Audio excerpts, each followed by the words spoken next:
पालन की। आओ आरती उतारे अपने लालन की। आओ आरती उतारे अपने लालन की। रतन सिंहासन बैठे चारों भैया। रतन सिंहासन बैठे चारों भैया। रतन सिंहासन बैठे चारों भैया। रतन सिंहासन बैठे चारों भैया। शांताज नजर उतारन की। जय जय शांताज नजर उतारन की। आओ आरती उतारे अपने लालन की। आओ आरती उतारे अपने लालन की। हरि बोल।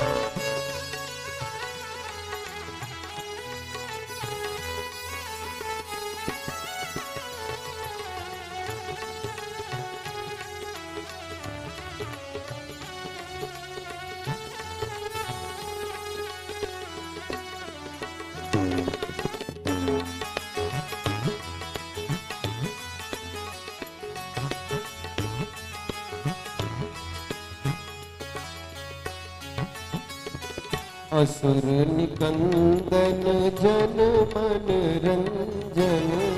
असुर निकंदन जन मन रंजन। असुर निकंदन जन मन रंजन। असुर निकंदन जन मन रंजन। भव भय भंजन लालन की। जय जय भव भय भंजन लालन की।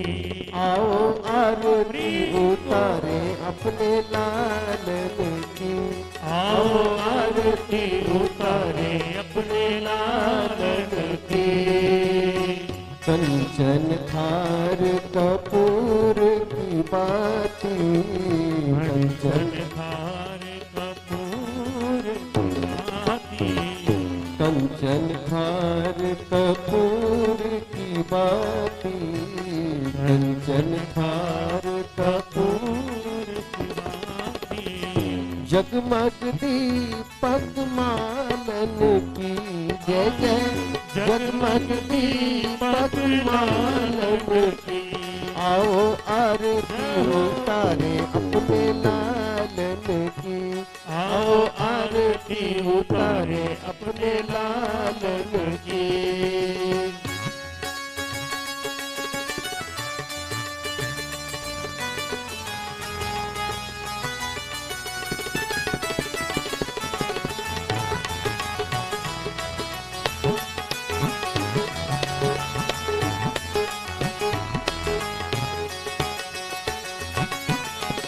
माता कौशल्या करत आरती। माता कौशल्या करत आरती। माता सुमित्रा करत आरती। माता सुमित्रा करत आरती। माता कैकेयी करत आरती। माता कैकेयी करत आरती। नेत्रन चवर दुलावन की। जय जय नेत्रन चवर दुलावन की। आओ आरती उतारे अपने लालन की। आओ आरती उतारे अपने लालन की। श्री सखेंद्र शुभ छत्र लिए कर। श्री सखेंद्र शुभ छत्र लिए कर। श्री सखेंद्र शुभ छत्र लिए कर। श्री सखेंद्र शुभ छत्र लिए कर। मंगल मंत्र उच्चारण की। जय जय मंगल मंत्र उच्चारण की। आओ आरती उतारे अपने लालन की।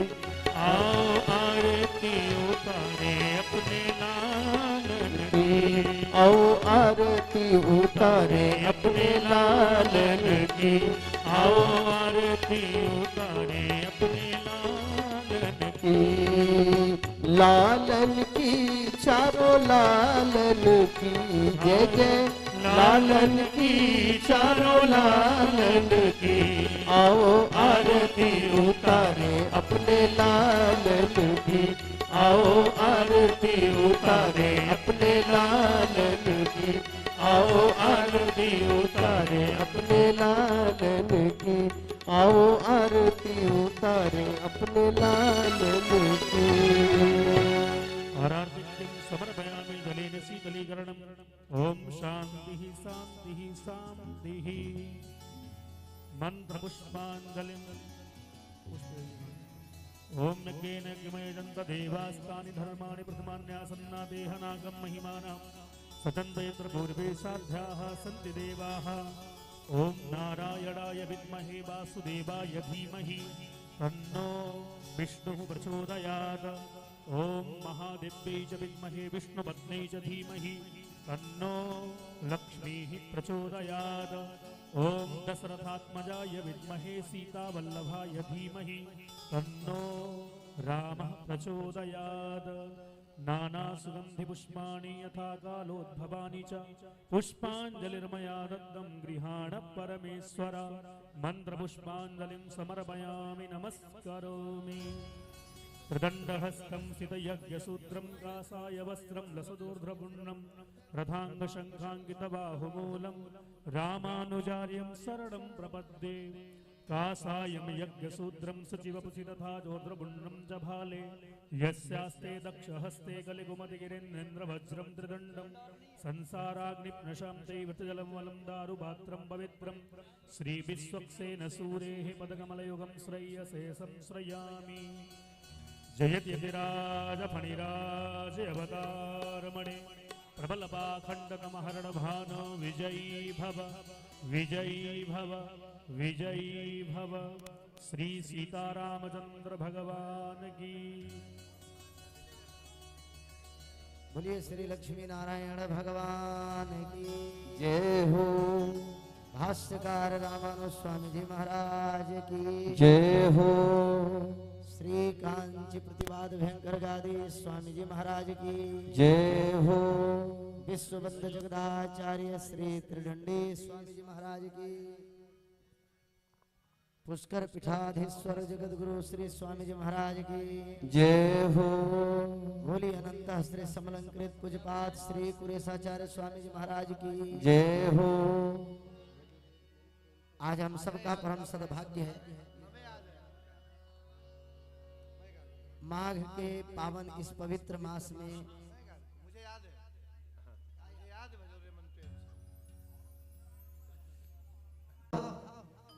या कोई विषाद हो तो सभी के पास जाकर के नहीं कहना चाहिए। ये बात मैं पूर्व दिवसों में भी बताया हूं। कहाँ जाना चाहिए? बोले गुरुगृह गयो तुरंत महिपाला चरण लाग करी विनय विशाल। विनय विशाल निज सुख दुख सन गुरु ही सुनायो। और जब आप श्रेष्ठ के चरणों में बैठ करके कुछ अभ्यर्थना करते हैं तो वहां उपहास नहीं होता है, अपितु वहां से आपको एक नया मार्गदर्शन मिलता है कि आपके जीवन के पथों को कैसे प्राप्त हो। यहाँ आचार्य रामानुज बाड़ा में और दास ने भी इस 15-17 वर्षों के जीवन यात्रा में बहुत ऐसे महापुरुषों का दर्शन करने का सद्भाग्य मिला। और मंच पर पूज्य श्री स्वामी जी महाराज विराजमान है। आपके द्वारा जो भी दास को मार्गदर्शन मिलता है वो हमारे जीवन के उत्कृष्ट मार्ग होता है और उस पर चल करके हमारी उत्कृष्टता अवश्य प्राप्त होती है। ऐसा दास ने अनुभव किया है। ये आपकी कृपा। आज जब ग्रंथ आया, आज जब ग्रंथ एक आया तो उस ग्रंथ से आपका ही स्मरण हुआ। ये ग्रंथ आपने ही कुछ वर्ष पूर्व जब 2015 में पहली बार वाल्मीकि रामायण का कथा निर्वचन करना था तो दास ने जाकर के कहा स्वामी जी मुझे वाल्मीकि रामायण कहना है और किसी से मैंने पढ़ा नहीं है। तो आप बताइए कैसे करना है। स्वामी जी महाराज ने एक पुस्तक मंगाई और उस पर हस्ताक्षर भी श्रीमान जी का है आज भी, कि सब में भगवान को जान करके अपनी भावनाओं को आगे भाव में रहो तो सब कुछ आ जाता है। और वाकई में मैं कुछ पढ़ा नहीं और जा करके तब से वाल्मीकि रामायण किया। ये आप जैसे महतजनों का आशीर्वचन है, तो ये आप सबका भी सद्भाग्य है कि स्वामी जी महाराज आज हम सबके बीच में विराजमान हैं। हम क्या निवेदन कर सकते हैं, छोटे हैं, श्री चरणों में बार बार अनुरोध कर सकते हैं, प्रार्थना कर सकते हैं। आप लोगों ने प्रार्थना करने का अधिकार दिया है और वो अधिकार पर हमारा आदि जन्म जन्मांतर तक अधिकार रहेगा। और ये अधिकार आपका अधिकार आशीर्वाद देने का है, तो आप अपने आशीर्वचनों से हम सबको अभिसिंचित करें। अब मंच पर आप विराजमान हैं, हम चाहेंगे कि आपके अमृतमय वाणियों से हम सब लोग आप्यायित हों। इन्हीं शब्दों के साथ हमारे बीच में एमबी दास बाबा, हाईटेक बाबा, मिथिला बिहारी शरण जी महाराज दास, मिथिला बिहारी चार्य भी बन जाएगा तो कोई दिक्कत नहीं। तो आप मेरे बड़े आत्मीय हैं और द्वादश स्वामी जी महाराज के भी आप बड़े आत्मीय थे। आप सबसे उन्होंने ही मुझे दर्शन कराया और इस मार्ग में लाने वाले भी वही हैं। 1997 में बचपन में उन्होंने ले जा करके श्री पुष्कर के स्वामी जी महाराज से दीक्षित कराया और तब से ये यात्रा यहाँ तक पहुंची। ऐसे महापुरुष के दिव्य वैकुंठ उत्सव के आज प्रथम दिवस है, कल द्वितीय दिवस रहेगा और 10 तारीख को भव्य भंडारा के साथ इसका समापन होगा। तो आप सब अब आगे पूज्य श्री कुलेशाचार्य स्वामी जी महाराज के दिव्य बड़े अच्छे संत हैं, नित्य भगवान को कथा सुनाते हैं और सब लोग तो लिफाफा के लिए कथा सुनाते हैं। एक श्रुति है, महाजनो ये नगता सपंथा। ये श्रुति चरितार्थ होता है महाजनो, महाजन मतलब जनो, ये नगता सपंथा मतलब जो मोटा लिफाफा दे करके महाजन जिस मार्ग से चला दे महात्माओं को, उसी मार्ग पर जो महात्मा चल पड़े, महाजनो ये नगता सपंथा, उसी मार्ग पर सब चलते हैं। लेकिन जिनकी वचस से कम मनस से कम स महात्मा सुदुर्लभ, जो आज बड़े कतिपय महापुरुषों के वाणियों में देखने को मिलता है, आप सब बड़े भाग्यशाली हैं। और ये प्रत्यक्ष बेणी माधव भगवान की कृपा है कि आप जिन महापुरुष का दर्शन कर रहे हैं, इनके वचन भी एक है, मन भी एक है, कर्म भी एक है और निर्णय भी एक है। ऐसे महापुरुष का दर्शन करके आप सब धन्य हैं। तो मैं और विशेष क्या कहूँ। स्वामी जी महाराज अब आप सबको आशीर्वाद से, अपने आशीर्वादों से आशीर्वादित करेंगे और अपनी कृपा दास पर बनाए रखें, यही आपके श्री चरणों में अभ्यर्थना है। कोटिशः दंडवत प्रणाम करते हुए पधारे सभी संतों को बारंबार प्रणाम करते हुए मंच श्री स्वामी जी महाराज।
भगवतोऽस्य दयैकसिन्धो रामानुजस्य चरणौ शरणं प्रपद्ये।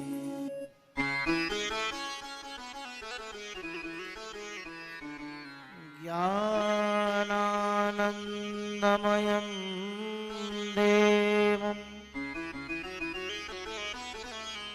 निर्मलस्फटिकाकृतिम्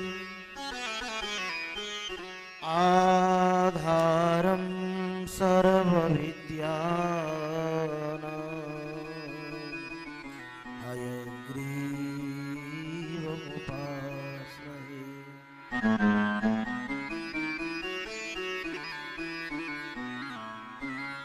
जानकी जीवनं वन्दे माण्डवी प्राणवल्लभम् उर्मिलारमणं वन्दे कीर्तिकान्तं नमाम्यहम्।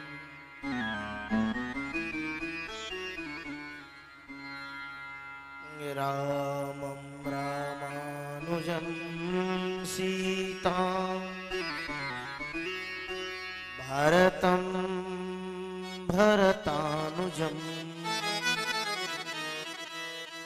सुग्रीवं वायुसूनुं च प्रणमामि पुनः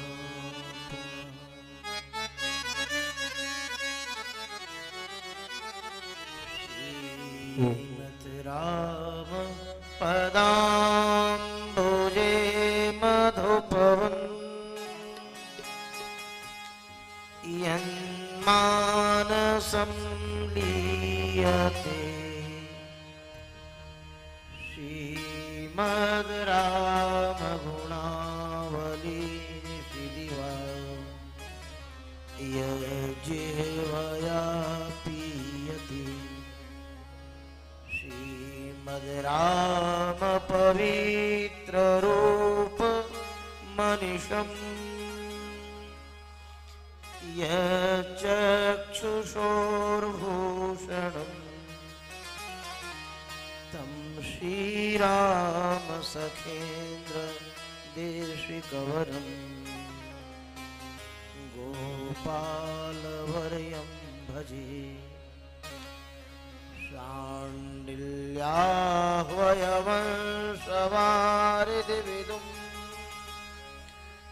श्रीकोशलेशार्चकम् विश्वक्सेनयतीन्द्रदेशिकपद द्वन्द्वारविन्दाश्रितम् स्वाचार्ये सुयतौ जगद्गुरुवरे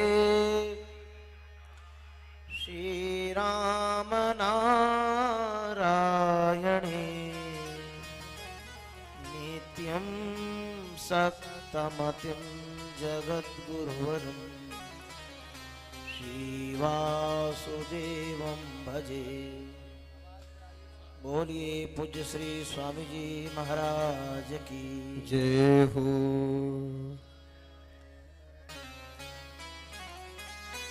अब आप सभी भक्त भक्ति भगवंत गुरु चतुर नाम वपुए इनके पद वंदन किए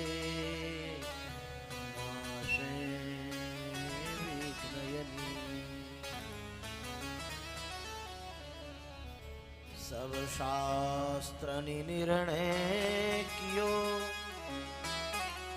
मथि श्रुति पुराण इतिहास भजवे को दोई सुहर के हरिदास अस्मद् गुरुभ्यो नमः। अस्मत्परमगुरुभ्यो नमः। अस्मत्सर्वगुरुभ्यो नमः। श्रीमते रामानुजाय नमः। श्रीजानकी वल्लभो विजयते। अब आप प्रेम से साथ में संकीर्तन करें।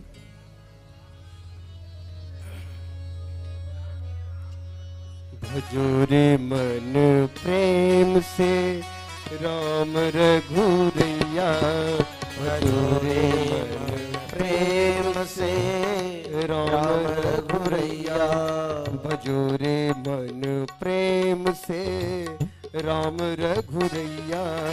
भजो रे मन प्रेम से राम रघुरैया। भजो रे मन प्रेम से कृष्ण कन्हैया। भजो रे मन प्रेम से कृष्ण कन्हैया। भजो रे मन प्रेम से।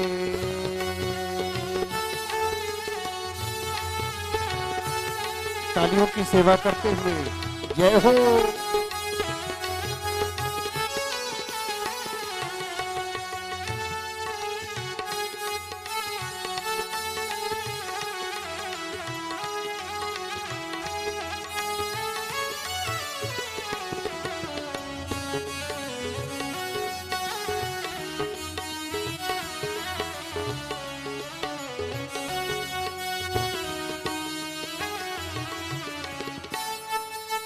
भोजन करत तीन तीन बेरिया मिश्री दूध मलैया। भोजन करत तीन तीन बेरिया मिश्री दूध मलैया। भोजन करत तीन तीन बेरिया मिश्री दूध मलैया।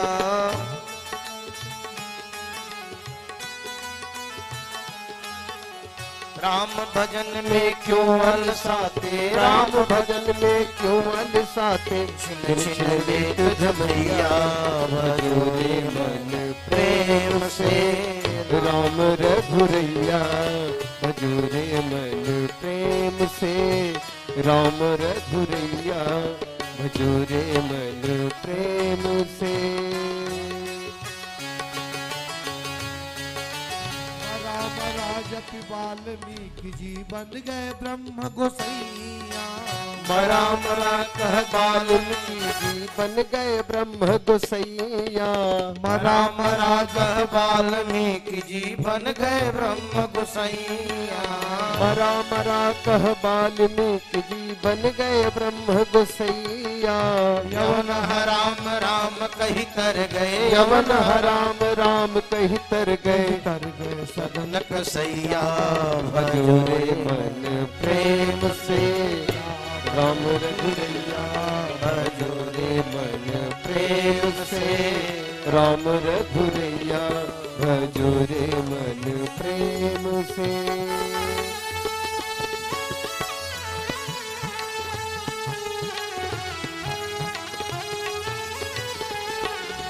जय हो।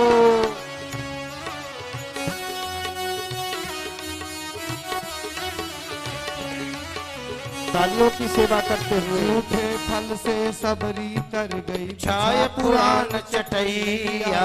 झूठे वेर से सबरी तर गई। छाय पुराण चटैया। चंदन चढ़ा के कुबजा तर गई। चंदन चढ़ा चढ़ा के कुबजा तर गई। हिमट चढ़ा के लैया। भजो रे मन प्रेम से राम रघुरैया। भजो रे मन प्रेम से राम रघुरैया। भजो रे मन प्रेम से।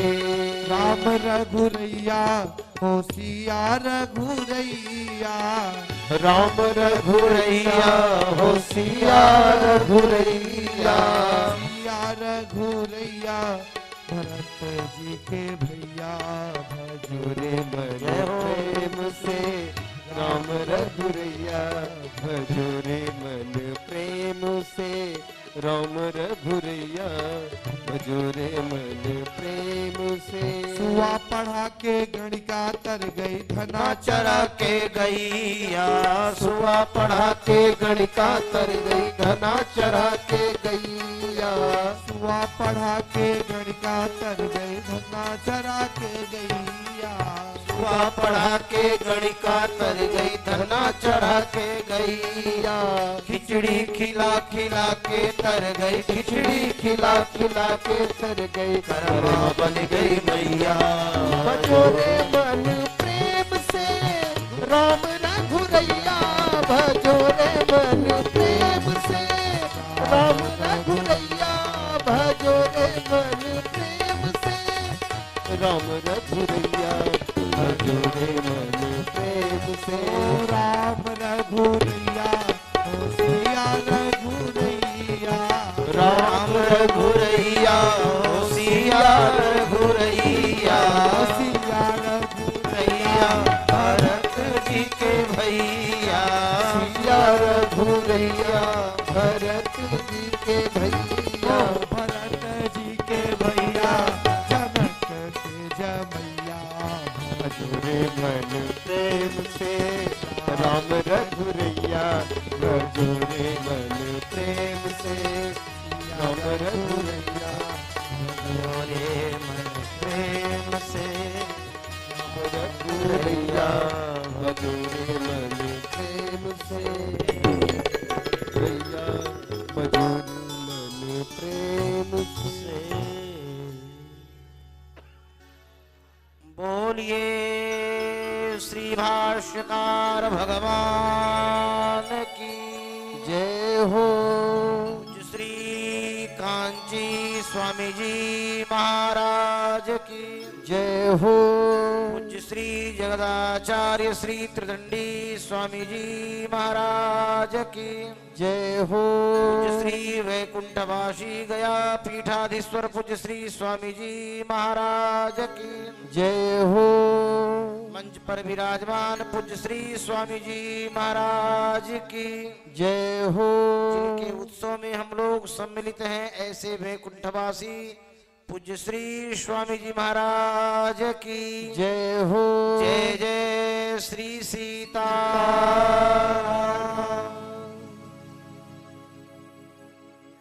आनंद कंद परमानंद सच्चिदानंद घन अखिल हेय प्रत्यनीक कल्याणैकतान श्वेतर समस्त वस्तु विलक्षण अनंत ज्ञानानंदिक स्वरूप श्री वेणी माधव भगवान की महती कृपा करुणा से हम सभी लोग कुंभ के परम पावन पवित्र अवसर पर भगवती भागीरथी के दिव्यतम गोद में विराजमान होकर संत महापुरुषों की परम पावन सन्निधि में श्री त्रिदंडी देव पारमार्थिक सेवा न्यास शिविर में पूज्य श्री स्वामी जी की संरक्षकत्व में हम लोग वैकुंठवासी श्री स्वामी हरिप्रपन्नाचार्य जी महाराज जिनको श्री द्वादश स्वामी जी के नाम से सभी जानते थे, वह इस नाम से ख्याति को प्राप्त थे। हम सभी उन्हीं महापुरुष के दिव्य वैकुंठोत्सव में सम्मिलित हैं।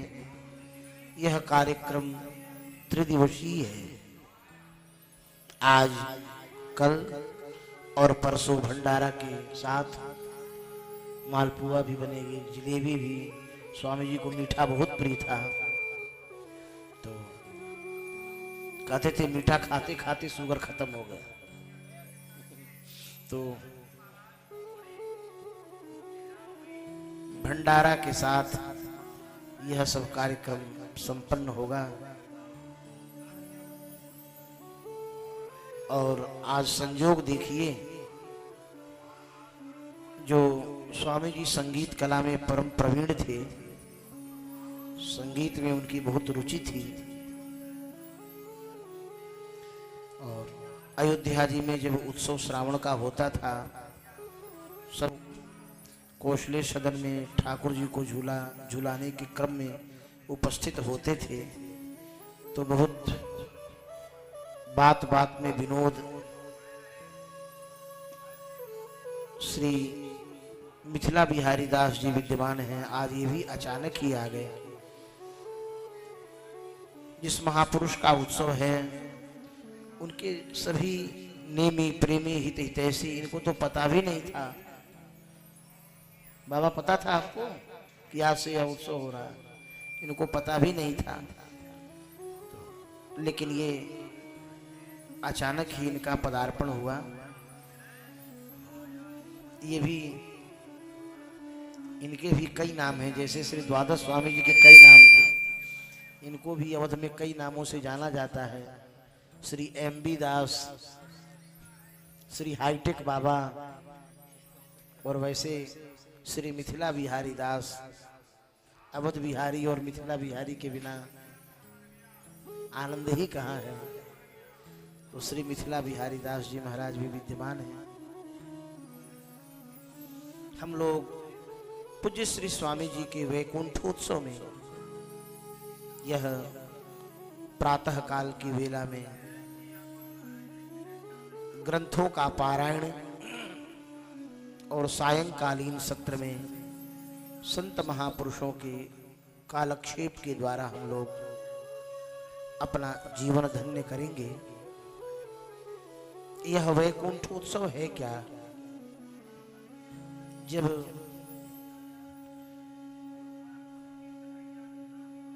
जीव भगवत कृपा से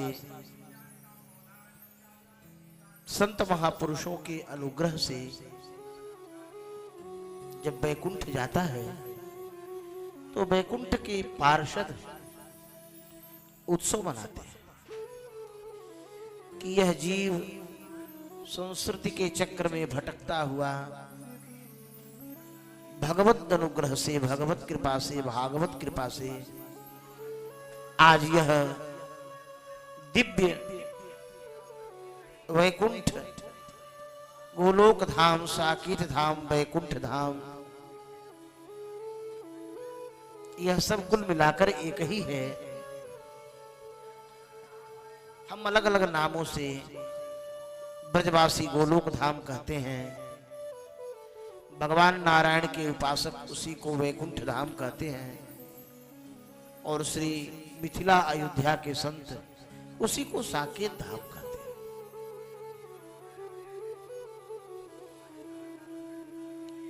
तो जब जीव वैकुंठ जाता है तो वहां पार्षद उत्सव करते हैं। जैसे पुत्र को देख करके पिता प्रसन्न हो जाता है, भूला हुआ पुत्र घर आ जाए, मिल जाए तो माता पिता को कितनी प्रसन्नता होती है। ऐसे ही जीव जब भगवान को प्राप्त होता है तो भगवान को भी अतिशय प्रसन्नता होती है।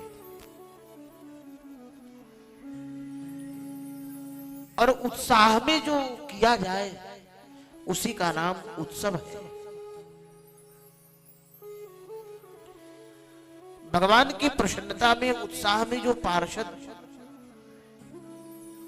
धूमधाम से उत्सव मनाते हैं उसी का नाम वैकुंठोत्सव है। तो जब भगवान के पार्षद उत्सव मनाते हैं वैकुंठ में, तो हम जीव भी, वैष्णव भी उनका उत्सव मनाते हैं। देखो, वह अपनी रहनी करनी से भगवान को प्राप्त कर लिए, तो हम लोग यहां पर धरा धाम पर उत्सव मनाते हैं और पार्षद वैकुंठ में मनाते हैं। और उत्सव मनाने का तात्पर्य यह है कि हम उस महापुरुष की जीवनी से, उस महापुरुष के जीवन से हम भी अपने को यह शिक्षा प्राप्त करें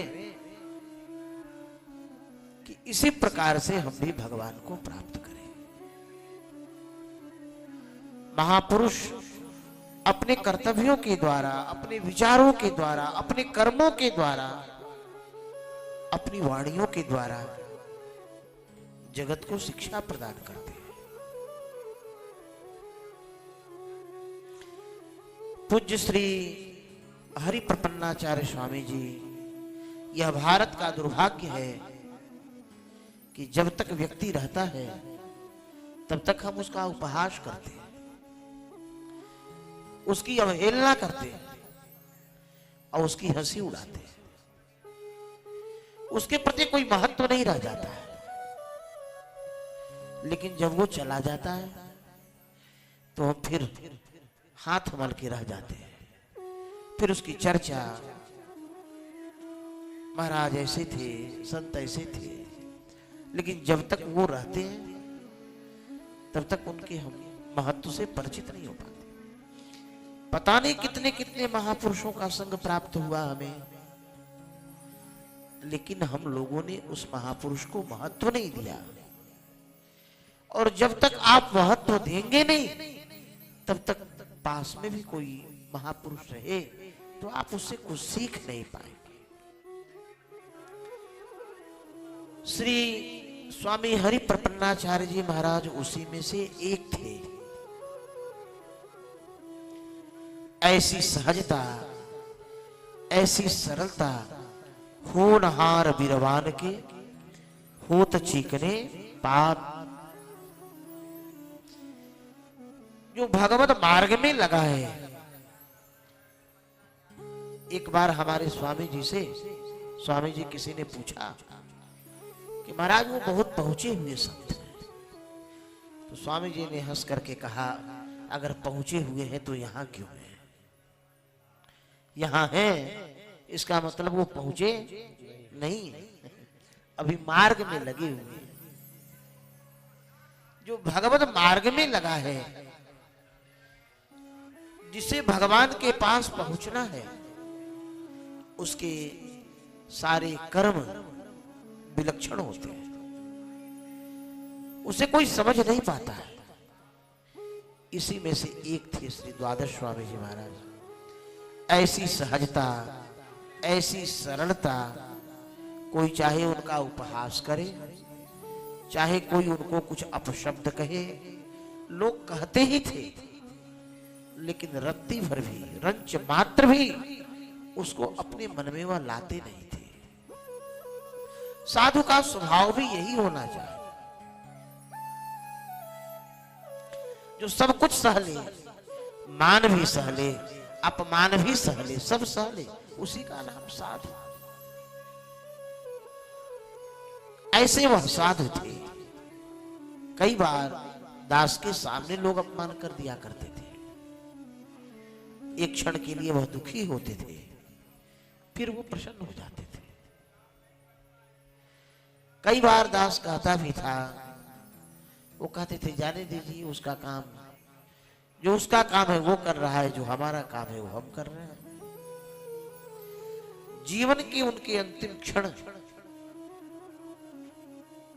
दास के पास, दास उनके पास, वो दास के पास बहुत अधिक समय सन्निकट में व्यतीत होता था और बहुत बातें, बहुत चर्चाएं वो कहा करते थे कि मैंने श्री संत गोपाल स्वामी जी का संग तो नहीं किया, पर आपका संग करके मुझे ऐसा लगता है कि श्री संत गोपाल स्वामी जी किसी न किसी रूप में मेरे पास में हैं। यह उनका बड़प्पन था। वास्तव उस योग्य नहीं है, लेकिन ऐसी सहजता, ऐसी सरलता, कोई अपमान भी कर दे उसको भी वह प्रसन्नता से सहन कर ले। अगर कोई ऐसा प्राणी मिल जाए तो समझना यह भगवत कृपा भाजन है, भगवदीय है, और यह उसका अंतिम जीवन है। दूसरी बात उनमें यह दास ने अनुभव किया कि ममता का परित्याग, किसी प्रकार की कोई मोह ममता, और जो ममता लोग उनमें देखा करते थे वह कोई ममता नहीं थी। लेकिन भगवान की लीला विचित्र है। भगवान बड़े बड़े महापुरुषों के अंदर, बड़े बड़े संतों के अंदर जैसे माताएं बच्चों को नहलाकर धुलाकर के श्रृंगार कर देती हैं, सजा देती हैं, और ये काला ठिठौना लगा देती है। इतना बढ़िया सुंदर सजा धजा करके काला ठिठौना लगाने की क्या जरूरत है? तो इसलिए लगा देती हैं कि बालक को कोई नजर न लग जाए। ऐसे ही भगवान बहुत से गुण संत के अंदर प्रकट कर देते हैं, लेकिन एक काला ठिठौना लगा देते हैं। वह काला ठिठौना इसलिए कि अगर यह काला ठिठौना नहीं रहेगा तो ये संसारी प्राणी दिन रात महाराज ये परेशानी, ये परेशानी, ये परेशानी वो छोड़ेंगे ही नहीं। इसीलिए कुछ ऐसा ठिठौना लगा दो कि लोग कहेंगे महाराज अच्छे तो हैं, लेकिन ये कमी, बहुत बड़ी कमी है उनके अंदर। ऐसे सोच सोच करके प्राणी दूर होते चला जाए। अगर ऐसा कुछ है तो वह भी भगवान की कृपा ही है, लेकिन उसको समझना भी वही समझ सकता है जो सत्संग से जुड़ा हुआ, वही इस रहस्य को समझ सकता है। तो उनके अंदर जो कुछ थोड़ी बातें थी वह मात्र एक ठिठौना के समान ही थी। ऐसा दास उनके साथ में रह करके ये बराबर, कई बार वो च्यवनप्राश खरीद करके दास को देते थे कि आप भी लीजिए हम भी लेंगे। और च्यवनप्राश लेने की उनकी स्टाइल, कला भी विचित्र थी। चम्मच से च्यवनप्राश खा करके चम्मच को ऐसे फेंकते, बोलते कि इसको रहने दीजिए, जब हम उठेंगे तब धोएंगे। किसी से कुछ सेवा लेने के अभी अभ्यास नहीं था। कोरोना काल में उनके बालक का शरीर, जो बालक उनकी अत्यधिक सेवा करते थे, औरों से तो दास का परिचय कम ही है, पर उनके बड़े बालक से बहुत गहरा संबंध था अपना। और वे कहते थे कि आप किसी न किसी जन्म में हमारे भाई ही रहे होंगे, इसीलिए बाबूजी इतना स्नेह करते हैं। तो वो सन 2021 में स्वामी जी ने 2021 में उनका शरीर छूट गया। सतना में वो रहते थे, लेकिन उनके ऊपर रंच मात्र भी कोरोना काल में बड़े पुत्र श्री वीरेंद्र पांडे जी ने ही दास के पास में उनके जाने के लिए, गाड़ी करने के लिए, कि गाड़ी से उसमें साधन यातायात की बहुत दुर्व्यवस्था थी, सारी जगह रोक थे, तो गाड़ी बुक कर दिया जाए जिससे वो डेहरी पहुंच जाए। तो उन्होंने द्रव्य भेजा, और ये बार बार द्रव्य के लिए कह रहे थे, तो उन्होंने द्रव्य भेजा। हमने मना किया था, बोले इसी बहाने कुछ आ जाने दीजिए। तो द्रव्य आ गया, फिर ये वहां से गए। उसके बाद उनका शरीर छूट गया। छूटने के बाद उन्होंने फोन किया, लेकिन दास ने यह अनुभव किया कि रंच मात्र भी उनके अंदर थोड़ा सा भी दुख नहीं हुआ। और स्वामी जी बता रहे थे कि अभी 2-4 दिन ही बीता था, वह हारमोनियम लेकर के वो अभ्यास कर रहे थे। स्वामी जी ने कहा कि यह अभ्यास, जो इतनी सेवा करने वाला, वही सबका ख्याल रखने वाले, लेकिन उनके शरीर छूटने पर भी रंच मात्र भी। और उसके बाद वो अयोध्या आए, तो अयोध्या में भी ऐसा नहीं लगा कि कोई उनका पुत्र का शरीर छूटा है। ऐसी प्रवृत्ति उनकी, ऐसा जो किसी के प्रति आसक्त न हो, अनासक्त हो, ऐसे अनासक्त रहने वाले पूज्य श्री द्वादश स्वामी जी महाराज का हम लोग दिव्य परम पावन उत्सव में सम्मिलित हैं।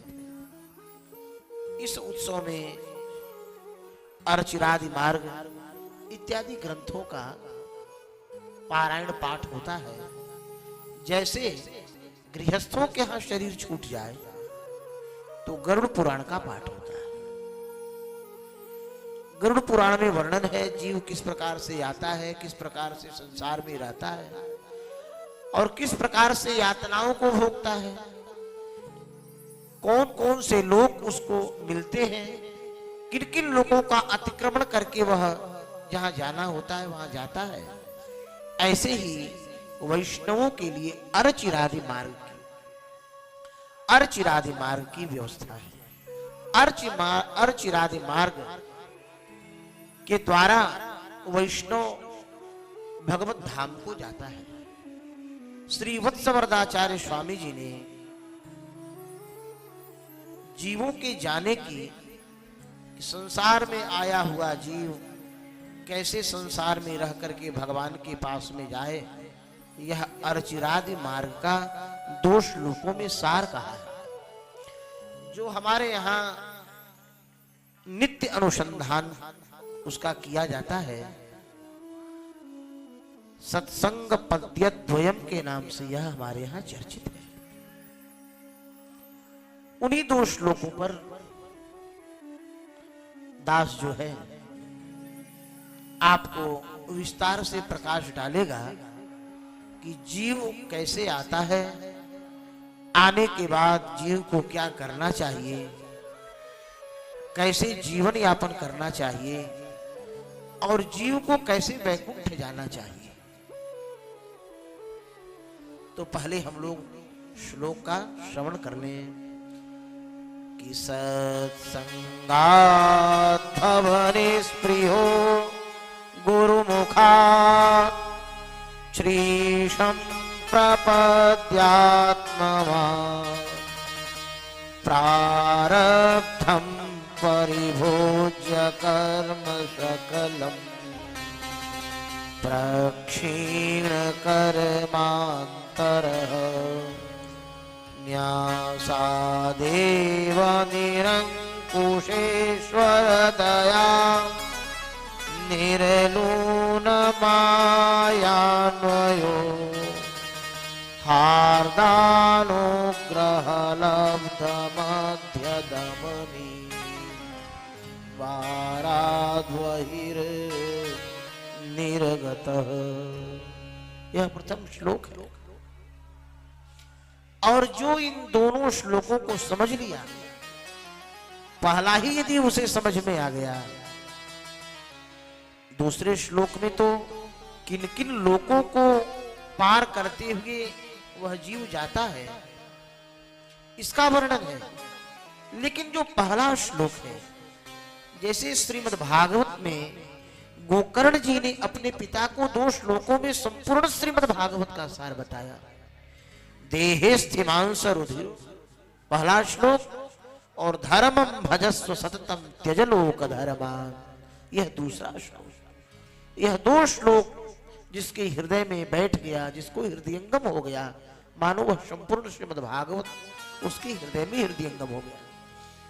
ऐसे ही यह 2 श्लोकों में प्रथम वाला श्लोक जिसे हृदयंगम हो गया, जो इस 3 दिन के वैकुंठोत्सव में मन से, वाणी से, चित्त से, बुद्धि से समाहित होकर के जो श्रवण कर लिया, मानो भगवत प्राप्ति में किसी प्रकार का संदेह ही नहीं। श्री स्वामी वत्सवर्धाचार्य जी महाराज कह रहे हैं कि सत्संगात् भव निस्पृहो। हम लोग 2 दिन पूर्व इस पर चर्चा कर चुके हैं। सत्संगात् भव निस्पृहो, एक एक अक्षर, एक एक वाक्य इस श्लोक के बहुत महत्वपूर्ण है। पहले क्या कह रहे हैं कि सत्संगात् भव, सत्संग से हो, क्या हो, निस्पृह। सत्संग से क्या होगा? सत्संग से जीवन में निस्पृहता आएगी। जिस सत्संग को सुनने के बाद जीवन में निस्पृहता नहीं आई, समझना वह सत्संग कच्चा सत्संग है। विद्यालय में पढ़ने के बाद यदि लड़का मूर्ख रहा तो या तो पढ़ने वाले की कमजोरी है या तो पढ़ाने वाले की कहीं ना कहीं कमजोरी है। दोनों में कोई एक तो कमजोर है, या तो जो पढ़ रहा है वो है, या तो जो पढ़ा रहा है वो है। यही बात यहां भी है इस आध्यात्मिक विद्यालय में भगवान के पास पहुंचने का जो यह मार्ग बताया जा रहा है, इस आध्यात्मिक पाठशाला में या तो कहने वाले में कमी है या तो सुनने वाले में कमी है। दोनों में अगर किसी एक में भी कमी होगी तो सज्जनों निष्प्रियता नहीं आएगी। इसलिए कि सत्संग का एक ही फल है। सत्संग का फल बिल्डिंग बनाना नहीं है, सत्संग का फल चेला चेली बटोरना नहीं है, सत्संग का फल अपने को बहुत बड़ा संत घोषित करना नहीं है। सत्संग का तो एक ही फल है, क्या है? निष्प्रियता। श्रीमद् भागवत में जब वक्ता का लक्षण का निरूपण किया है तो अंत में इस बात को स्पष्ट किया है, वक्ता कैसा होना चाहिए? निष्प्रिय।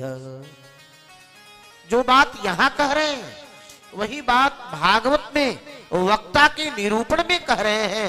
वक्ता हो तो कैसा हो? बोले निष्प्रिय। निष्प्रिय वक्ता।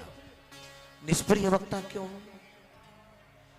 निष्प्रिय वक्ता इसलिए हो, अगर उसे चाह होगी तो फिर श्रोताओं में निष्प्रियता नहीं आएगी। अगर किसी प्रकार की चाह होगी तो कथा में वह उसी की चर्चा करेंगे। एक जगह कथा हो रही थी, मथुरा से दिल्ली के बीच में पलवल के पास में। तो महाराज जी जो कथा कह रहे थे, रुक्मिणी विवाह था दूसरे दिन, तो महाराज जी की कथा जैसे ही विराम लेने वाली थी, उनके परिकर ने उठ करके माइक लेकर के अनाउंस करना शुरू किया, बोले कल रुक्मिणी विवाह है। जब आज कल के विवाह में हम इतना धन धान्य खर्च करते हैं तो यह तो भगवान का विवाह है, धूमधाम से भगवान का विवाह मनाना है, सबको सज धज करके आना है।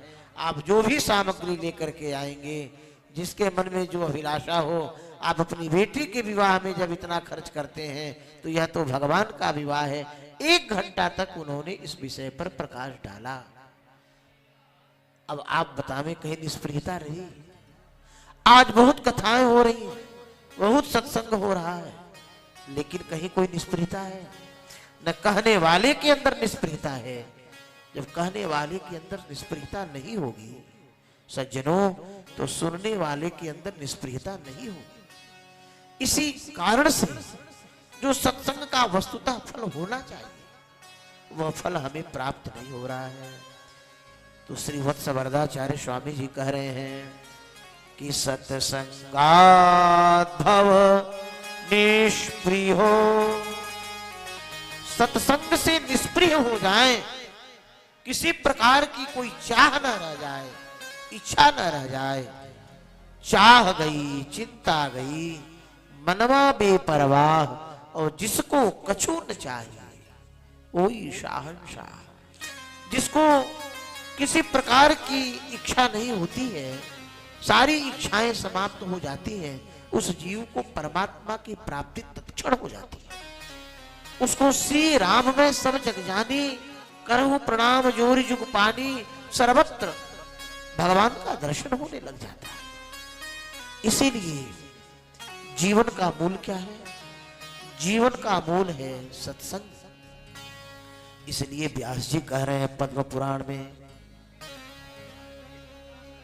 कि संसारेस्मिन् क्षणार्धेपि सत्संगः सेवभिरनृणाम्। संसारेस्मिन् क्षणार्धेपि, संसार में एक क्षण का क्या कहें, आधे क्षण का भी प्रयास करना नित्य सत्संग प्राप्त होता है। इसलिए कि हम इस धरातल पर, इस संसार में आने का प्रयोजन क्या है? ना मकान बनाने के लिए हम आए हैं, न दुकान बनाने के लिए आए हैं, न परिवार इकट्ठा करने के लिए हम आए हैं। हम संसार में एक ही कार्य करने के लिए आए हैं, परमात्मा को प्राप्त करने। आने का उद्देश्य क्या है? संसार में आने का प्रत्येक प्राणी का एक ही उद्देश्य है, और वह उद्देश्य क्या है? परमात्मा को पाना, और दूसरा कुछ उद्देश्य नहीं है। लेकिन दुर्भाग्य यह है कि आप उसी में लगे हो, उसी पाने में लगे हो जो आपके प्रारब्ध में लिखा है। जो प्रारब्ध में लिखा है उसके लिए आप प्रयास कर रहे हो, और जो प्रारब्ध में नहीं लिखा है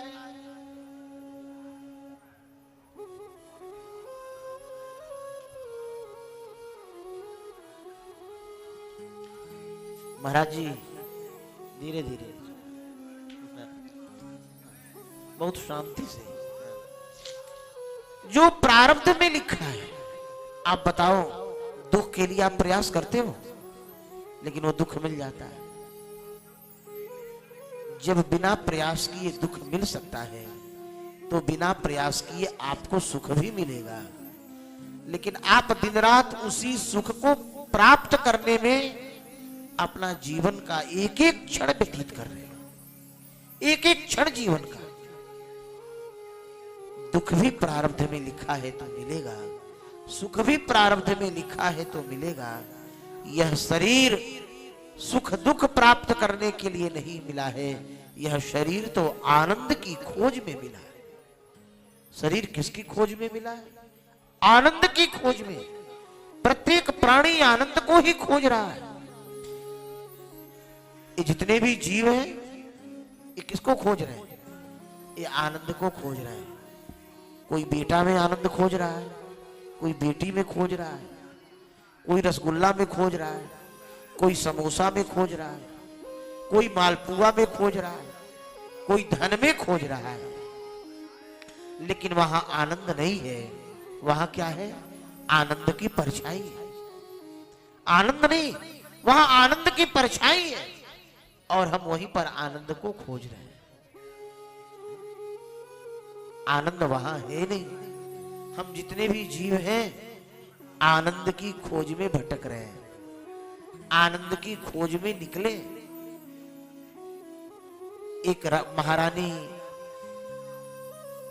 का एक गहना, एक चील लेकर के महाराज उड़ गया, एक पेड़ पर जाकर के बैठ गया। राजा को पता चला, राजा ने सेवकों को खोजने में लगा दिया। लोग खोजते खोजते जब बाहर निकले तो क्या देखे कि महाराज एक तालाब में उस गहने की परछाई दिख रही थी। सब लोग तालाब में कूद रहे थे, और गहना पकड़ने के लिए जैसे मछली पकड़ते हैं लोग, ऐसे ही लोग गहना को पकड़ रहे थे। उसी मार्ग से एक संत जा रहे थे। संत ने कहा, भैया क्या कर रहे हो? बोले, महाराज इसमें गहने की परछाई दिख रही है, जो पहले गहना पाएगा राजा उसे बख्शीश देगा। महाराज ने कहा, चोंगा बसंत, इसमें कहीं गहना है? इसमें तो गहने की परछाई है। तो गहना है कहाँ?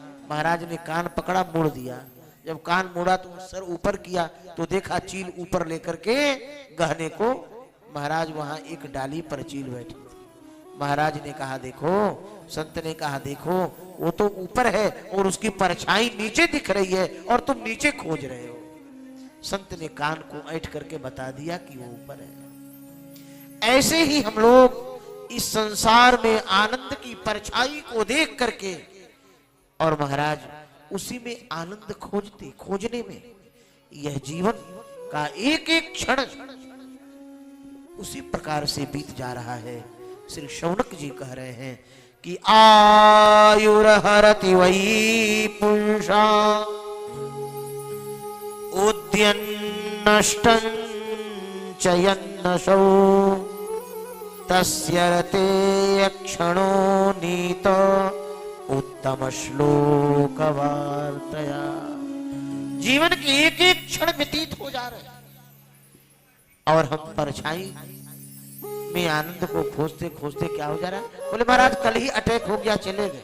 अच्छा, वो आनंद को खोज पाए? नहीं खोज पाए। ऐसे ही जीवन के एक एक क्षण हमारे व्यतीत हो जाए।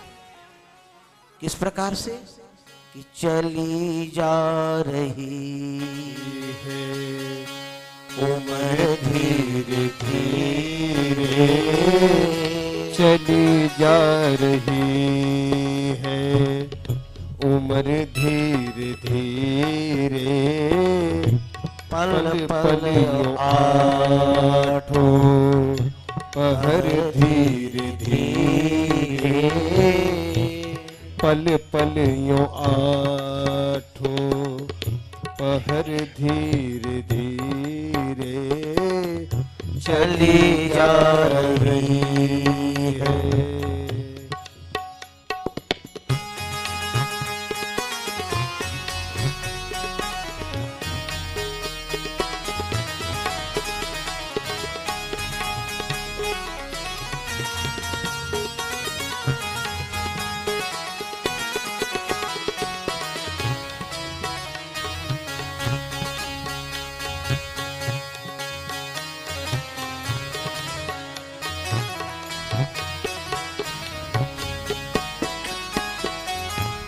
बचपन भी बीता जवानी भी बीती बचपन भी बीता जवानी भी बीती बचपन भी बीता जवानी भी बीती बचपन भी बीता जवानी भी बीती बुढ़ापे कहोगा बुढ़ापे कहोगा असर धीरे धीरे बुढ़ापे कहोगा असर धीरे धीरे चली जा रही है।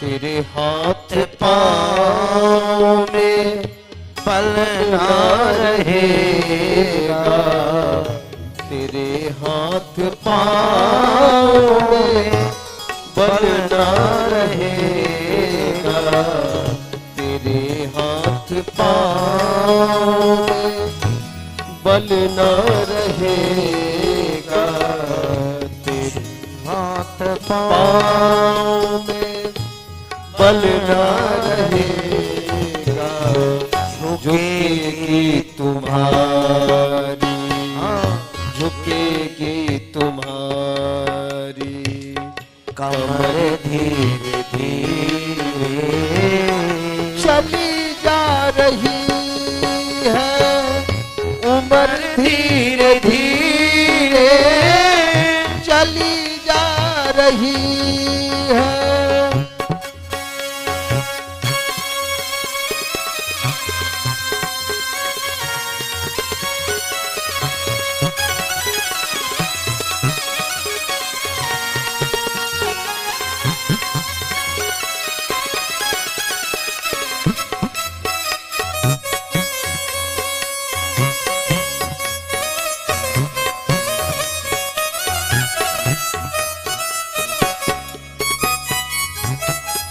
शिथिल अंग होंगे सब एक दिन तुम्हारे शिथिल अंग होंगे सब एक दिन तुम्हारे शिथिल अंग होंगे सब एक दिन तुम्हारे शिथिल अंग होंगे सब एक दिन तुम्हारे तेरी मंद होगी तेरी मंद होगी सजन धीरे धीरे चली जा रही है, उम्र धीरे धीरे चली जा रही है।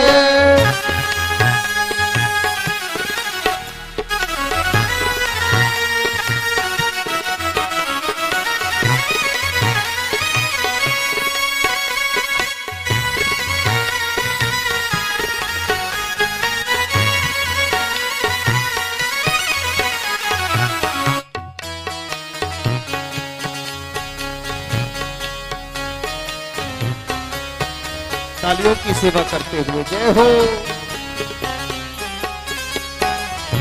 बुराई को मन से तू अपने हटा ले, बुराई को मन से तू अपने हटा ले, बुराई को मन से तू अपने हटा ले, बुराई को मन से तू अपने हटा ले, तो बन जाए तेरा, तो बन जाए तेरा जीवन धीरे धीरे तो बन जा रही है, उम्र धीरे धीरे चली जा रही है।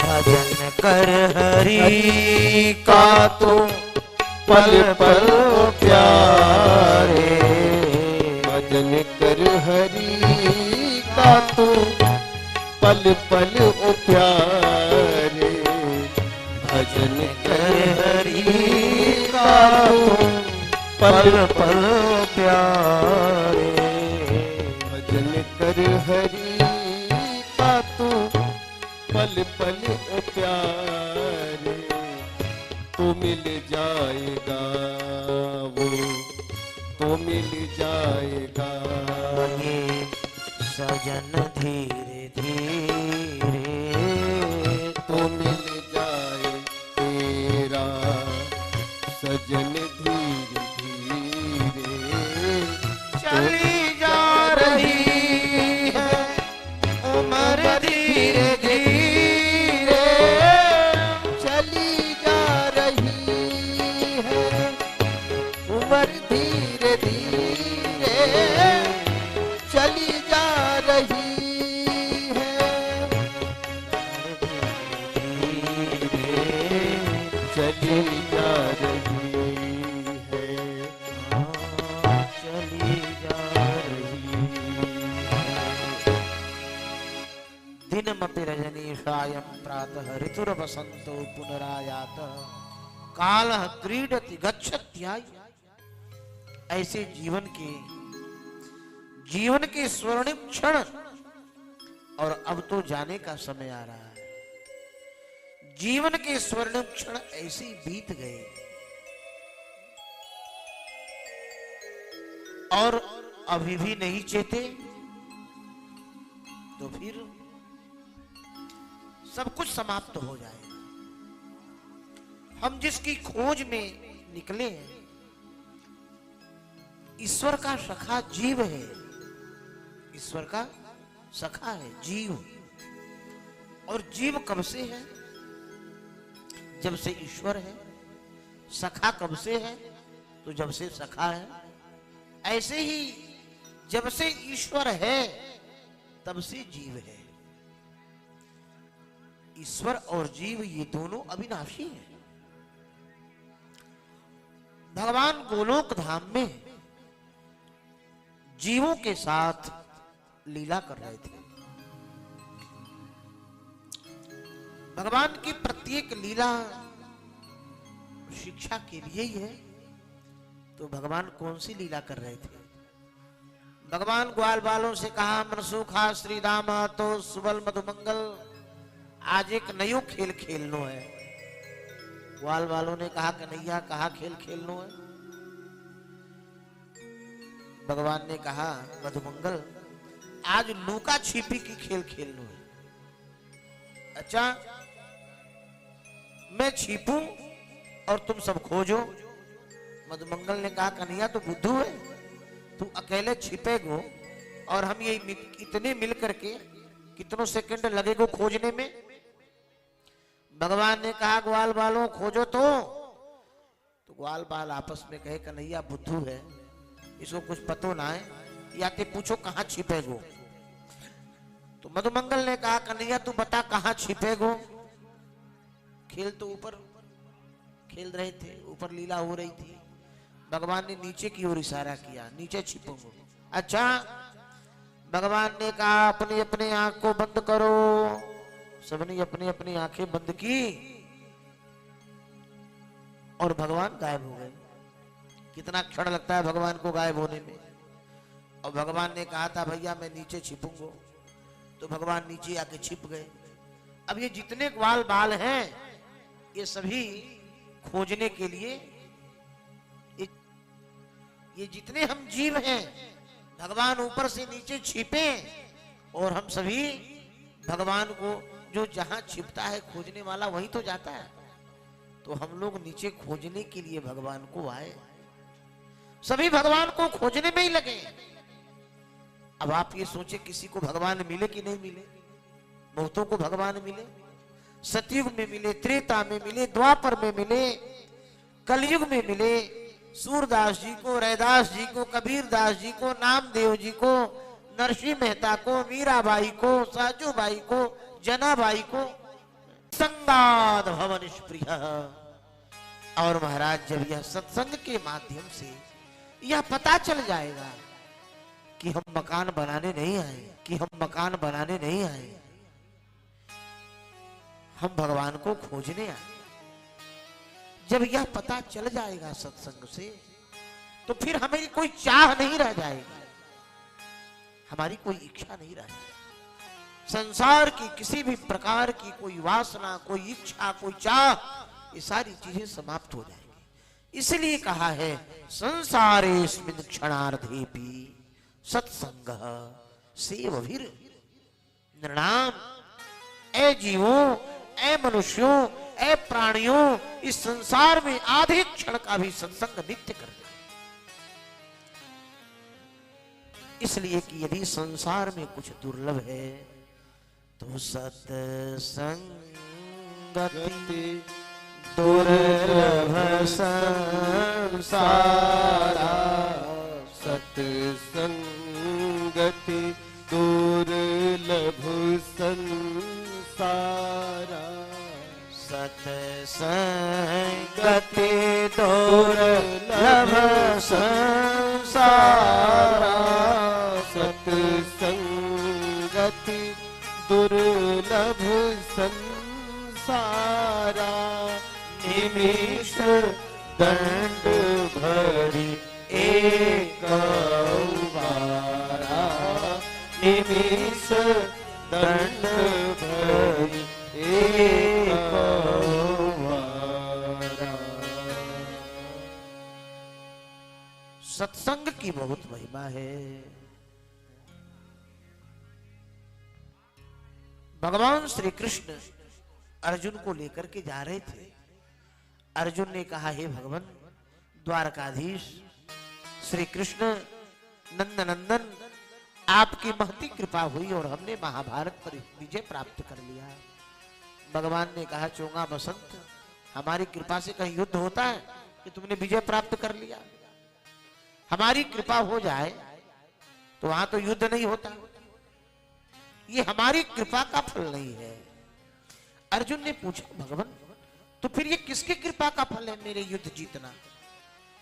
भगवान ने मुस्कुरा करके कहा अर्जुन,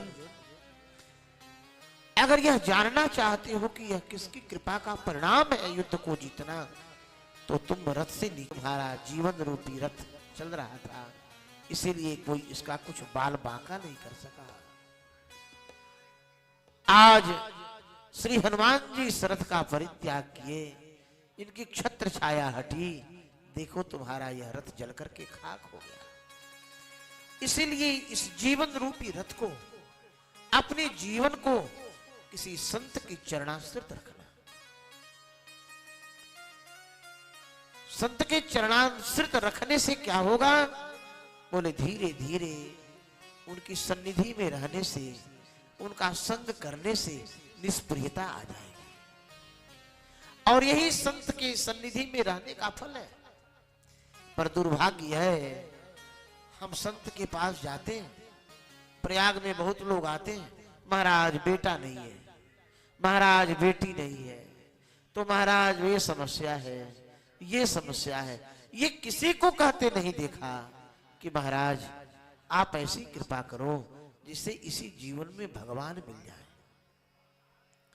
ऐसा कहने वाला तो कोई हजारों में 2-4 ही मिलते हैं, नहीं तो उनकी अपनी अपनी समस्या है। यह तो भैया जो प्रारब्ध में लिखा होगा, या विधिना ने लिख दई छठी रात के अंक, राई घटे न तिल बढ़े रहुरे जीवन शंक। जो प्रारब्ध में लिखा है उसको कोई टाल नहीं सकता है। प्रारब्ध तो जन्म के छठी रात्रि में ही लिख दी जाती है, और जो लिखा है वो मिलेगा। इसीलिए यह ख्याल रखो कि हम आए किस लिए, इसका निरंतर चिंतन होना चाहिए। ये नहीं कि हम कथा सुन लिए, कथा में वैराग्य हो गया और जाने के बाद फिर वही नून तेल लकड़ी में लग गए, मोबाइल उठाए वही फिर बात करना शुरू कर दिए। बेटा ठीक है ना? हाँ बेटी ठीक है, बस हम 2 दिन में आ रहे हैं, घबराना नहीं, बस हम आने ही वाले हैं। फिर उसी में लग गए। इसका चिंतन करना, इसका अनुसंधान करना, और ऐसे करते करते आप सत्य समझो कि धीरे धीरे निष्प्रियता जरूर आ जाए। यह सत्संग का यही फल है। सत्संग क्या है? सत्संग भगवत प्राप्ति का नींव है। सत्संग क्या है? भगवत प्राप्ति का नींव है। अगर भगवान भी मिल जाए और सत्संग न मिला हो तो वह भगवान का मिलना भी पूर्ण लाभ नहीं प्रदान करेगा जब तक सत्संग नहीं मिला है। इसीलिए सज्जनों, सत्संग यह भगवत प्राप्ति का नींव है। जिसका नींव जितना मजबूत होगा उसकी बिल्डिंग उतनी ही मजबूत होगी।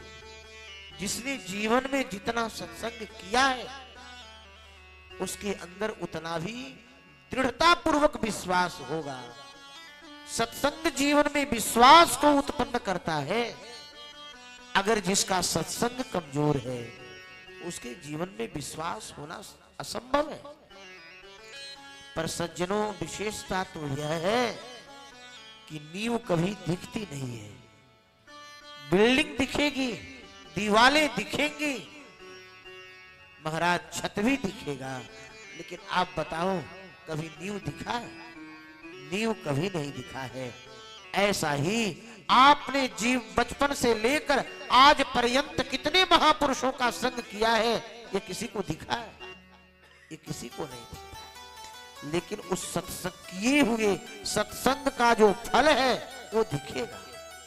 सत्संग का अगर आपने जीवन पर्यंत बचपन से लेकर के आज तक सत्संग किया है तो उस सत्संग से विश्वास उत्पन्न होगा, और बिना विश्वास के भगवान नहीं मिलेंगे। विश्वास न हो तो महाराज भगवान मिल जाए। दुर्योधन के सामने भगवान है, रावण के सामने भगवान है, पर उसको भगवान में भगवान नहीं दिख रहे हैं। वो तो कहता है ये दशरथ का पुत्र है, ये तो नंद राय जी का छोरा है, ये तो वसुदेव जी का पुत्र है, उसको भगवान में भगवान नहीं दिख रहे। बिनु विश्वास भक्ति नहीं, बिना विश्वास होगी भक्ति नहीं मिल सकती।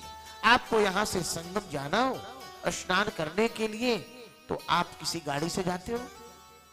गाड़ी चलाने वाला बढ़िया है कि नहीं है, क्या वह यही अभ्यास तो नहीं कर रहा है चलाने का, आप कभी पूछे उससे? गाड़ी वाले पर तुरंत बैठ जाते हो। क्यों? इसलिए कि आपको गाड़ी वाले पर विश्वास है, पर न आपको शास्त्रों में विश्वास है, न आपको संतों में विश्वास है, न भगवान की वाणी में विश्वास है, न भगवान पर विश्वास है। आप जब तक गाड़ी में बैठोगे नहीं तब तक संगम पहुंचोगे कैसे? बैठने के बाद ही तो संगम पहुंचोगे। ऐसे ही विश्वास करके आप गाड़ी में बैठ करके संगम पहुंच जाते हो, ऐसे ही संतों की वाणी पर, शास्त्रों की वाणी पर विश्वास करके जब कार्य करने लग जाओगे, तो जैसे आप गाड़ी पर विश्वास करके बैठने से संगम पहुंच जाते हो, ऐसे इनकी बात पर विश्वास करके कार्य करने से आप भगवान तक पहुंच जाओगे। लेकिन हम गाड़ी वाले पर तो कर लेते, लेकिन भगवान पर, संतों पर, सत्संग पर विश्वास नहीं कर पाते। विश्वास होता क्यों नहीं? श्री रुक्मांगद, श्री नारद जी कह रहे हैं रुक्मांगद से कि स्वल्प पुण्यवताम राजन विश्वासो नैव जायते। पुण्य थोड़ा होगा तो विश्वास नहीं होगा, इसीलिए अधिक से अधिक पुण्य संचय करने का प्रयास करो। अधिक से अधिक पुण्य करो। पुण्य से क्या होगा? विश्वास होगा। और पुण्य होगा कैसे? तो पुण्य करने का दो ही साधन है, या सेवा तनुभित्तजा, या तो तन से होगा और नहीं तो धन से होगा। भगवान ने खूब धन दिया है तो उससे पुण्य करो, और मान लो ठाकुर जी ने धन दिया ही नहीं है तो कोई आवश्यक नहीं है कि धन से ही पुण्य होता हो, फिर कैसे करें? बोले फिर तन से करो। जैसे मान लो आपको प्रयाग कुंभ में आना हो, आप गया से चले हो और काउंटर पर, खिड़की पर, टिकट लेने वाली खिड़की पर बहुत भीड़ है, इतने में गाड़ी आ गई, 200-250 लोग लाइन में लगे हैं और टिकट के चक्कर में गाड़ी छूट जाएगी, इसलिए आप बेटिकट गाड़ी में बैठ चुके हो। और गाड़ी में बैठने पर टीटी आया, जांच किया, मजिस्ट्रेट चेक इन हुई और आप जेल चले गए। अगर आपके पास धन है तो आप तुरंत बरी हो गए, और धन नहीं है तो बोले आप तन से 6 महीना काम करके बरी हो। तो दोनों प्रकार से ही पुण्य होगा, या तो तन हो तो तन से, या धन से। तो भगवान ने धन दिया हो तो धन से करें, उसमें तन का कोई कार्य नहीं होगा। और यदि धन नहीं है तो तन से करें, संतों की सेवा करें, घर में बड़ों की सेवा करें, ब्रह्म मुहूर्त में उठने का अभ्यास करें। प्रत्येक प्राणी को सुबह उठना चाहिए। ब्राह्मे मुहूर्ते या निद्रा सा पुण्य क्षय कारिणी। जो सुबह प्रातः काल की वेला में जो सोता है, उसका जो पूर्व जन्म का भी पुण्य है वो सब समाप्त हो जाता है। इसीलिए ब्राह्मे मुहूर्ते या निद्रा सा पुण्य क्षय कारिणी। ब्रह्म मुहूर्त में सोने वाले प्राणी का पुण्य समाप्त हो जाता है। इसलिए ब्रह्म मुहूर्त में उठने का अभ्यास करें, स्नान करने का अभ्यास करें, भगवान नाम लेने का अभ्यास करें। ऐसे करते करते करते करते पुण्य पुंज हो जाएगा। और जब पुण्य पुंज होगा तब क्या होगा? बोले तब संत की प्राप्ति होगी। और उस संत के द्वारा जब हम सत्संग को प्राप्त करेंगे, उनका जब संग मिलेगा, तब हमें निष्प्रियता आ जाएगी। तो सत्संगाद भव निष्प्रिय। इसीलिए महाराज सत्संग से जुड़ने का अभ्यास करें। सीखो जी जीवन गति से प्यार करना, सीखो जी जीवन का उद्धार करना, सीखो जी सत्संगत से प्यार करना, सीखो जी जीवन का उद्धार करना, सीखो जी सत्संगत से प्यार करना, सीखो जी जीवन का उद्धार करना, सीखो जी।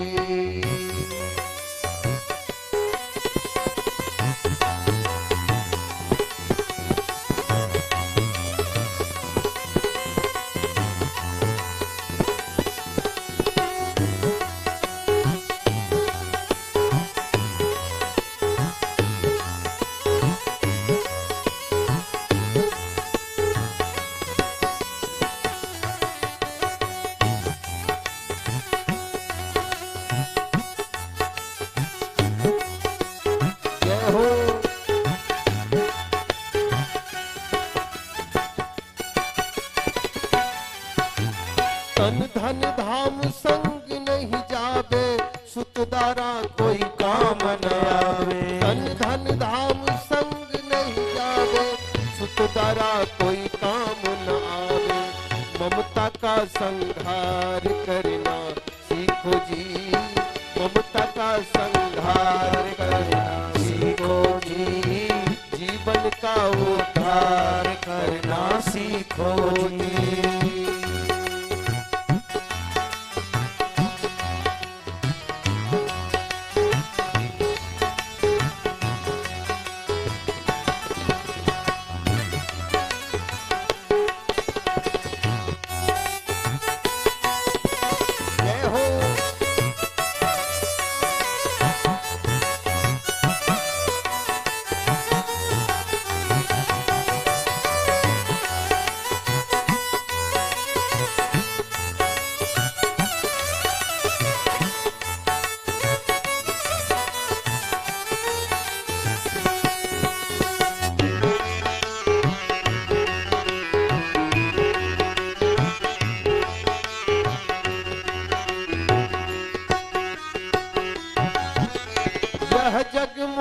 नींद का सपना नहीं कहीं गैर नहीं कोई अपना।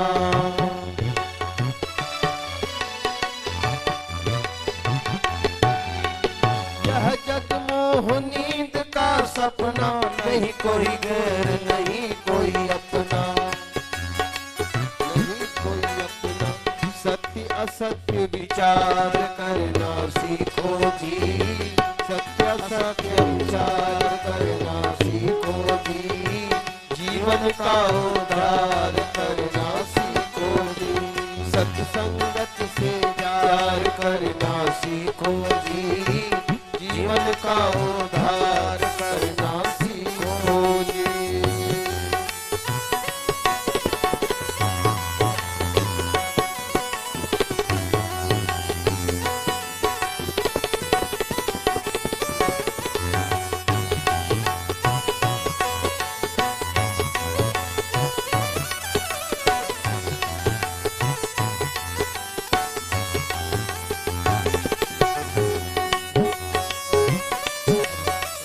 तालियों की सेवा करते हुए जय हो।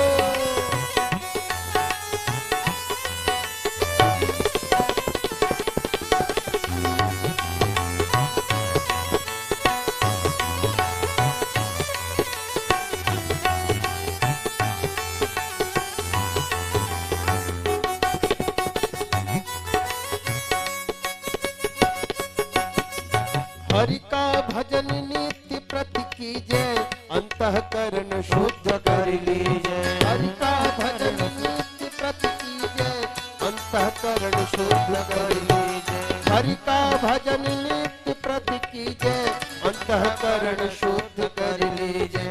अंतःकरण शुद्ध कर लीजय। आत्म साक्षात्कार करना सीखो जी, आत्म साक्षात्कार करना सीखो जी। जीवन का उद्धार करना सीखो जी, सत्संगत से प्यार करना सीखो जी। जीवन का उद्धार करना सीखो जी।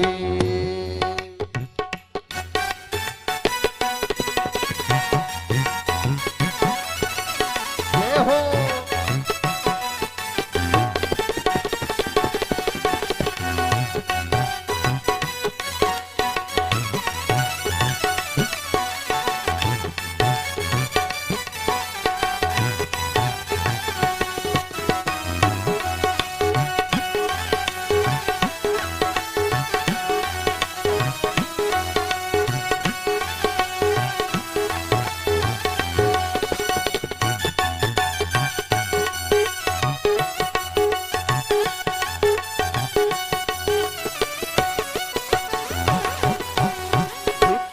कहे सुनो मन मेरो, नर्तन भव बारिधि कहवेरो।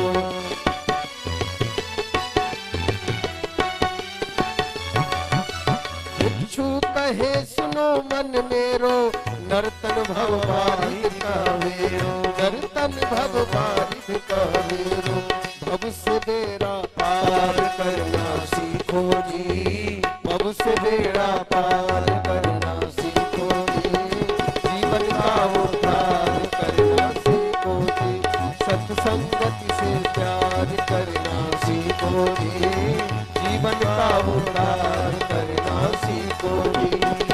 सत्संगति से प्यार करना सीखो जी, जीवन का उद्धार करना सीखो जी, जीवन का उद्धार करना सीखो जी, जीवन का उद्धार करना सीखो जी।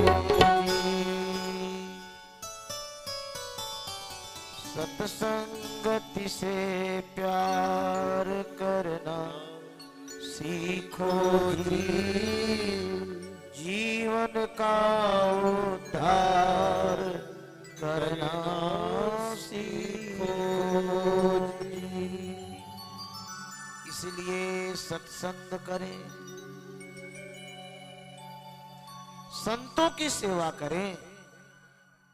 महाराज मेरे योग्य कौन से संत हैं, इसको कैसे समझेंगे?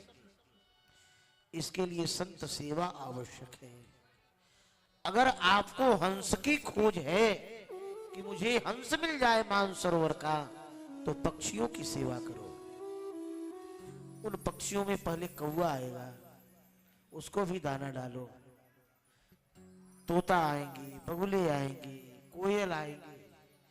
महाराज पक्षियों की अनेक प्रजाति आती रहेगी। आप दाना डालना बंद मत करो। महाराज इन्हीं पक्षियों में एक दिन हंस आ जाएगा और आपको हंस की प्राप्ति हो जाएगी और हंस से मिलकर के आप परमहंस बन जाओगे। ऐसे ही आपको अगर किसी भगवत अनुरागी संत की खोज हो तो सत्संग करो, संत की सेवा करो। आप ये मत देखो कि ये गांजा पीते हैं तो ये गुटखा खाते हैं। सबकी सेवा करते जाओ। महाराज सेवा करते करते जब पता चलेगा कि यह साधु सेवी है, संत सेवी है, तो उसी में गुटखा वाले आएंगे, गांजा वाले आएंगे, चीलम वाले आएंगे, भांग वाले आएंगे और महाराज आते आते आते आते महाराज उसी में कोई परमहंस परम भागवत आ जाएगा। तो सज्जनों, उस परमहंस परम भागवत को पाकर के आप निष्प्रिय बन जाओगे। उस अनुरागी संत की सन्निधि में जीवन व्यतीत होने से आप भगवत अनुरागी बन जाओगे।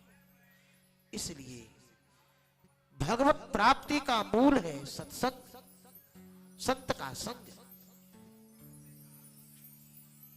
और आप इस प्रसंग को सुन करके समझ करके और जब तक लगेंगे नहीं तब तक सुनने से केवल बात बनेगी नहीं। और जब वह अनुरागी संत मिल जाए, आपके अंदर निष्प्रियता आ जाए, संसार की कोई चाह न रहे, तब दूसरी सीढ़ी है। पहली सीढ़ी क्या है? सत्संगाद भव निष्प्रिय, सत्संग से निष्प्रिय हो जाए। और जब निष्प्रिय हो जाएंगे तो महाराज फिर गुरुमुखात् श्रीशं प्रपद्यात्मवान्, फिर उन संतों की सेवा करते करते यह समझ में आ जाएगा मेरे योग्य कौन से संत हैं, किनसे मेरा कल्याण होगा। और जब यह बात समझ में आ जाए तो गुरुमुखात् श्रीशं प्रपद्यात्मवान्, फिर हम उनका वर्ण करें, फिर उनको हम गुरुदेव के रूप में। आजकल महाराज बिना सोचे समझे हम चेला बन जा रहे हैं और उससे बहुत बड़ी विसंगतियां खड़ी हो जा रही है। कोई गलत नहीं है पर हमारी योग्य नहीं है। कभी भी अपनी योग्यता को देख करके हम किसी का वर्ण करें, आप उस योग्य नहीं है पर किसी महापुरुष का आपने वर्ण कर लिया है, तो भी संगति ठीक नहीं बैठेगी। तो जब सत्संग के द्वारा सब ज्ञान हो जाएगा, तब जो गुरु प्राप्त होंगे तो वह महाराज गुरु परमात्मा से मिलाने वाले होंगे। आज हम लोग बस सत्संगाद भव निष्प्रिय, सत्संग से कैसे निष्प्रियता आएगी, इस बात को हम लोगों ने श्रवण किया। अब कल के प्रसंग में गुरुमुखाक्षेषम प्रपद्यात्मवान प्रारब्धम परिभुज्य कर्म शकलम प्रक्षीण कर्मांतरः। गुरुदेव के सन्निधि में जाकर के भगवत शरणागति करके हम कैसे संचित और क्रियमाण को समाप्त करके प्रारब्ध को भोग करके परमात्मा को प्राप्त करते हैं, इस प्रसंग को कल की कथा में हम लोग श्रवण करेंगे। अब इसी के साथ आज का जो यह प्रथम दिवसीय श्री वैकुंठोत्सव पूज्य श्री स्वामी जी महाराज के नेतृत्व में, संरक्षकत्व में, निर्देशन में जो चल रहा है, उसका आज प्रथम सत्र और भी संत आए हैं, सबकी दिव्य वाणियों को हम लोग श्रवण करेंगे। फिर श्री स्वामी जी, संभवतः राम कथा भी चल रही है स्वामी जी, हाँ, फिर स्वामी जी श्री राम कथा के माध्यम से कालक्षेप करते हुए और फिर हम लोग कल से पुनः 3 बजे हाँ 3 बजे से स्वामी जी का आदेश है कि कल से 3 बजे से हम लोग पुनः जो है इस सत्र में वैकुंठोत्सव की द्वितीय वेला में हम लोग फिर उपस्थित होंगे और फिर कालक्षेप प्रारंभ करेंगे। इन्हीं शब्दों के साथ वाणी को विराम। 2 मिनट भगवान नाम संकीर्तन। रंग राघव रंग राघव रंग राघव रक्षमा रंग राघव रंग राघव रंग राघव रक्षमा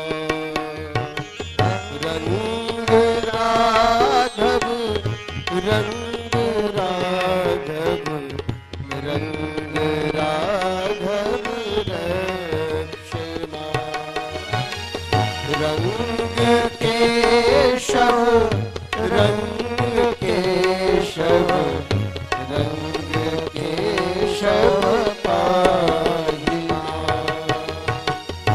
रंग केशव रंग केशव रंग केशव पाहि रंग राघव रंग राघव रंग राघव रक्षमा रंग राघव रंग राघव रंग राघव रक्षमा रंग केशव रंग केशव रंग केशव पाहि रंग केशव रंग केशव रंग केशव पाहि रंग राघव रंग राघव रंग राघव रक्षमा रंग राघव रंग राघव रंग राघव रक्षमा रंग केशव रंग केशव रंग केशव पाहि रंग केशव रंग केशव रंग केशव पाहि